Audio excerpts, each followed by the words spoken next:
इस नशरियात में मैं बपतिस्मा की अहमियत के बारे में आपको बताऊंगा। जब कोई शख्स यीशु को कबूल करता है, फिर बहुत अहम है कि अगला कदम उठाया जाए, और ये पानी का बपतिस्मा है। बाइबल हमें इब्रानियों की किताब में सिखाती है। उसका 6 बाब पहली 3 आयत को पढ़ें। यहाँ पर हमें ईमान की बुनियाद के बारे में सीखने को मिलता है। जब हम ईमान की बुनियादों के बारे में सीखते हैं, बाइबल में 3 तरह के बपतिस्मा का जिक्र है। मसीह में शामिल होने का बपतिस्मा, जब आप अपनी जिंदगी यीशु को देते हैं, फिर आप यीशु में शामिल हो जाते हैं, आप यीशु के बदन का हिस्सा बन जाते हैं। जब हम रूह में बपतिस्मा की बात करते हैं, जब हम इसके बारे में सीखते हैं, और जब आप बपतिस्मा लेते हैं, आप रूह से मामूर हो जाते हैं। लेकिन आज की नशरियात में मैं सिर्फ बपतिस्मा के बारे में बात करूंगा। ये तीसरा बपतिस्मा है। पानी का बपतिस्मा बहुत अहम है।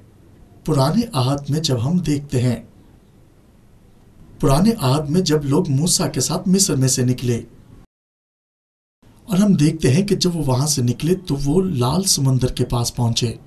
आप जानते हैं कि जब मूसा ने लाठी मारी तो पानी 2 हिस्से हो गया।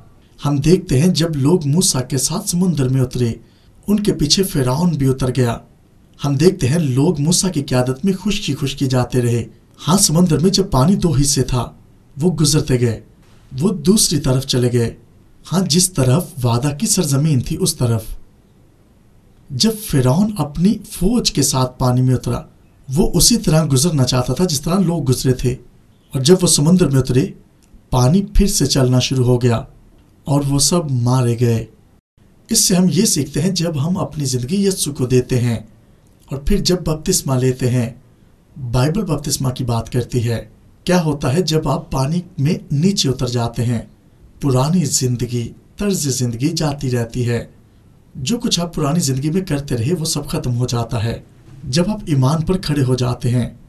इससे पहले शायद आप मजहबी तौर पर खुदा के साथ चलते रहे हैं, लेकिन अब से आप खुदा के साथ आगे बढ़ेंगे। आप यीशु के साथ आगे बढ़ना शुरू करें। मरकुस की इंजील 16 बाब 15 आयत में लिखा है, जो ईमान लाए और बपतिस्मा ले वो निजात पाएगा, और जो ईमान ना लाए वो मुजरिम ठहराया जाएगा। निजात ये है कि आप यीशु मसीह में शामिल होने का बपतिस्मा लें। हम जानते हैं जब रूहुल कुद्स का नज़ूल हुआ और उसके बाद पहली दफा जब इंजील सुनाई गई, पतरस उठा और इंजील की मुनादी करने लगा। पतरस ने पहली दफा कलाम सुनाते हुए कहा, तौबा करो, यानी 180 डिग्री पर घूम जाएं। आप फिर जाएं अपने गुनाहों से। आप पहले जो कुछ करते रहे हैं उससे बाज आ जाएं। अब खुदावंद की तरफ पलटें और उसकी खिदमत गुजारी का काम करें। पतरस कहता है, जो कोई यीशु को कबूल करता है वो तौबा करे और बपतिस्मा ले।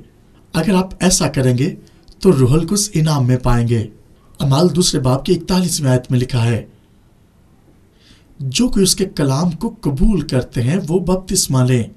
उस दिन 3000 के करीब लोगों ने यीशु को कबूल किया। मैं यहाँ पर यह कहना चाहता हूँ, अमाल की किताब में हम बपतिस्मा को देखते हैं। जिस लम्हा लोग अपनी जिंदगी यीशु को देते हैं, उसी लम्हा वो यीशु में शामिल हो जाते हैं। उनके लिए बपतिस्मा लेना इंतहाई जरूरी हो जाता है।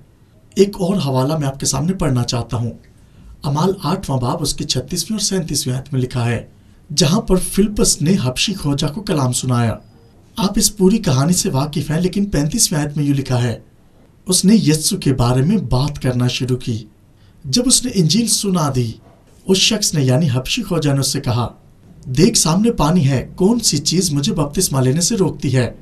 बपतिस्मा लेने के लिए जो कुछ चाहिए वो सब कुछ मौजूद है। फिलिप्पस ने कहा, अगर तू पूरे दिल से ईमान लाए। उसने कहा, हाँ मैं ईमान रखता हूँ, यीशु निजात देंदा है, वो खुदा का बेटा है। बपतिस्मा पाने के लिए सिर्फ इतना ही जरूरी है। जिस लम्हा आप अपना ईमान यीशु पर रखते हैं और ये ईमान रखते हैं कि उसका खून मेरे लिए सलीब पर बहा है, वो आपको गुनाहों से धोता है। आप इस काबिल हैं कि अब आप बपतिस्मा ले सकते हैं। 38वीं आयत में देखें उसने कैसे बपतिस्मा लिया है।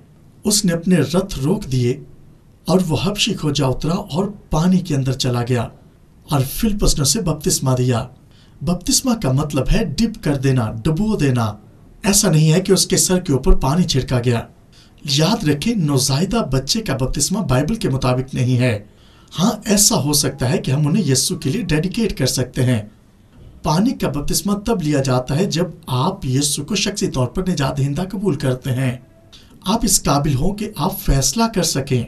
जब आप ईमान रखते हैं कि यीशु मेरे लिए मर गया, दफन हुआ और तीसरे दिन मुर्दों में से जी उठा। बच्चे इस बात को नहीं समझते। आप उन्हें डेडिकेट कर सकते हैं। बच्चों की डेडिकेशन दरहकीकत माँ बाप करवाते हैं कि वो इसकी तरबियत कलाम के मुताबिक करेंगे, कि हम इसकी परवरिश कलाम में खुदा के मुताबिक करेंगे। पानी का बपतिस्मा तब ले सकते हैं जब आप इस काबिल हों कि यीशु को शख्सी तौर पर निजात दहिंदा कबूल करें। अगर आप इस काबिल हैं तो आप पानी का बपतिस्मा ले सकते हैं। मैं आपको इनकरेज करना चाहता हूँ, अगर आपने अभी तक पानी का बपतिस्मा नहीं लिया, फैसला करें और पानी का बपतिस्मा लें। पानी के अंदर उतर जाएं। जब आप पानी के ऊपर आएंगे, आप यीशु में नए हो चुके होंगे और वो कुछ करें जो कुछ बाइबल कहती है। यीशु ने कहा, जो कोई मुझ पर ईमान रखता है, यीशु ने कहा, जाओ पूरी दुनिया में इंजील की मुनादी करो। पानी का बपतिस्मा लें, यीशु के साथ चलते रहें। आमीन।